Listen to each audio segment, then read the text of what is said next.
Hello friend, welcome back to the information group. आप सभी का इन्फॉर्मेशन ग्रुप में बहुत बहुत स्वागत है। अगर आप हमारे चैनल पे न्यू हैं तो चैनल को जो सब्सक्राइब करें ऐसे इन्फॉर्मेटिव वीडियो के लिए। आज मैं बात करने वाला हूं बैंक ऑफ महाराष्ट्र के बारे में।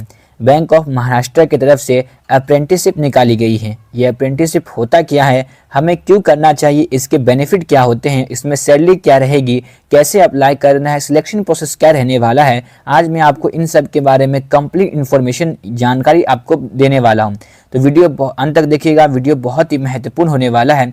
चलिए सबसे पहले हम बात करते हैं कि इस बैंक ऑफ महाराष्ट्र की ब्रांच कहाँ कहाँ पर है और कौन कौन के स्टेट के जो कैंडिडेट है वो अप्लाई कर सकते हैं। तो इसका जो ब्रांच है ओवरऑल ऑल इंडिया में है। अगर आप कोई भी स्टेट से आते हैं तो अपने स्टेट के अंदर ही इसके लिए अप्लाई कर सकते हैं। बेसिकली ये बैंक ऑफ महाराष्ट्र एक बैंक है, जैसे कि SBI होता है और बैंक ऑफ बड़ौदा होता है, उसी तरह ये बैंक ऑफ महाराष्ट्र है जिसके ब्रांच ओवरऑल इंडिया में है। और सबसे ज़्यादा इसकी जो सीट है वो महाराष्ट्र के अंदर सबसे ज़्यादा इनकी सीट अवेलेबल है। अगर आप इसमें अप्लाई करना चाहते हैं तो आपकी जो एज लिमिट होनी चाहिए वो 20 से लेकर 28 साल के बीच में आपका यहाँ पे एज लिमिट होना चाहिए। अगर आपको जानना है कि हमारे कैटेगरी में कितनी सीट है तो यहाँ पे आप देख सकते हैं SC के लिए, ST के लिए, OBC, EWS और यहाँ पे जनरल और टोटल। तो यहाँ पे हर एक कैटेगरी के लिए सीट यहाँ पे अवेलेबल दिया गया है, डिस्ट्रीब्यूशन किया गया है यहाँ पे। और यहाँ पे टोटल की तरफ आए तो सबसे ज़्यादा जो सीट आपको यहाँ पे नज़र आएगी वो जो महाराष्ट्र स्टेट है उसके अंदर आएगी, जो कि 261 यहाँ पे सीट यहाँ पे अवेलेबल है। और उसके बाद हम चले झारखंड में, तो झारखंड में सिर्फ यहाँ पे 9 सीट है और जम्मू कश्मीर में तो सिर्फ यहाँ पे 3 ही सीट अवेलेबल है। तो हर स्टेट में इसके अलग अलग सीट अवेलेबल है।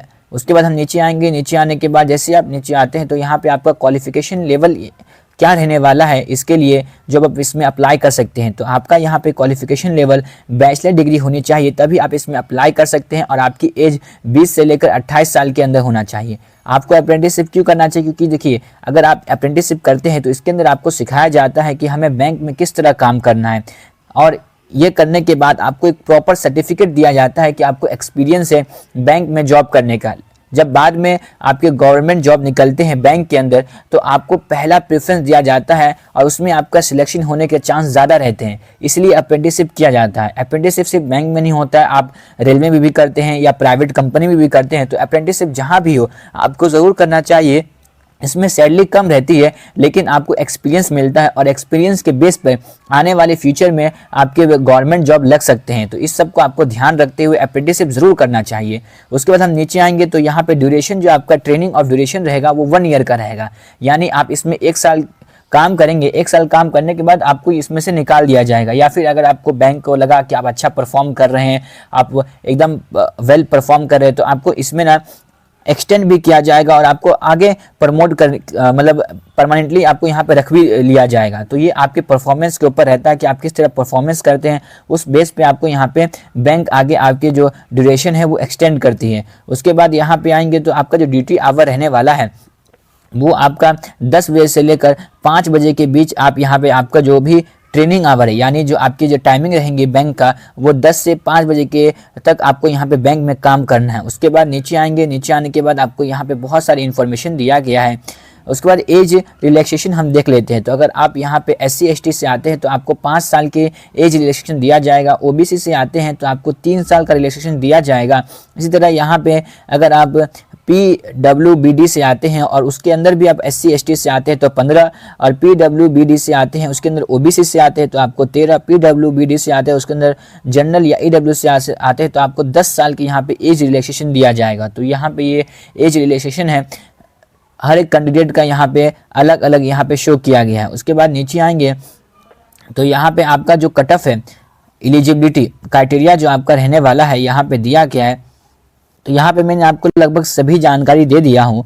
और यहाँ पे हम बात कर लेते हैं जो आपका एप्लीकेशन फ़ीस है वो अगर आप OBC से आते हैं या फिर जनरल से आते हैं और EW से आते हैं तो आपका यहाँ पे 150 रुपया प्लस जो भी उसका GST चार्ज रहेगा वो आपको देना पड़ेगा। अगर आप SC ST से आते हैं तो आपको 100 रुपया प्लस GST देना पड़ेगा। अगर आप PWBD से आते हैं तो आपको यहाँ पे 1 रुपया भी नहीं देना है, आपका फ्री में यहाँ पे फॉर्म फिल किया जाएगा। उसके बाद नीचे आएंगे तो यहाँ पे लिखा हुआ है candidate have two option to make the payment of request fees. तो आपको यहाँ पे एप्लीकेशन फ़ीस जो पे करना है वो 15/1 से लेकर यहाँ पे 25/1 तक आप यहाँ पे अपना जो पेमेंट है वो ऑनलाइन मोड पे कर सकते हैं। उसके बाद आप इसमें मतलब ऑनलाइन ही यहाँ पे पेमेंट आपको एक्सेप्ट किया जाएगा। बाकी आप उसमें ऑफलाइन पेमेंट नहीं कर सकते, क्योंकि आप ऑनलाइन ही इसमें अप्लाई करने वाले हैं अपने जो भी जॉब है अप्रेंटिस से उसके लिए। तो यहाँ पे हमसे सैलरी की बात रहना भूल गया था। जैसे स्टाइपेंड जो आपकी मिलेगी वो लगभग आपको 12,300 रुपये आपको पर मंथ मिलने वाली है। और उसके अलावा कोई भी आपको अदर जो बेनिफिट है वो नहीं दिया जाएगा। और यहाँ पे आप कब से कब तक अप्लाई कर सकते हैं इसके अंदर, तो यहाँ पे देख सकते हैं सबसे ऊपर दिया गया है कि date of submission of online application start 15/1/2025 से लेकर 15/1/2026 से लेकर 25/1/2026 के बीच में आप अप्लाई कर सकते हैं। अप्लाई करने के लिए कुछ नहीं करना है, इसकी ऑफिशियल वेबसाइट का लिंक इसी जो PDF है उसमें दिया गया है। इसका जो PDF का लिंक है डिस्क्रिप्शन बॉक्स में प्रोवाइड कर दूंगा, और ऑनलाइन एप्लीकेशन का भी लिंक इसी डिस्क्रिप्शन में प्रोवाइड कर दूंगा। उस पर क्लिक करके आप इस एप्लीकेशन के लिए फॉर्म फिल कर सकते हैं। उम्मीद करता हूं आपको वीडियो इन्फॉर्मेटिव लगा।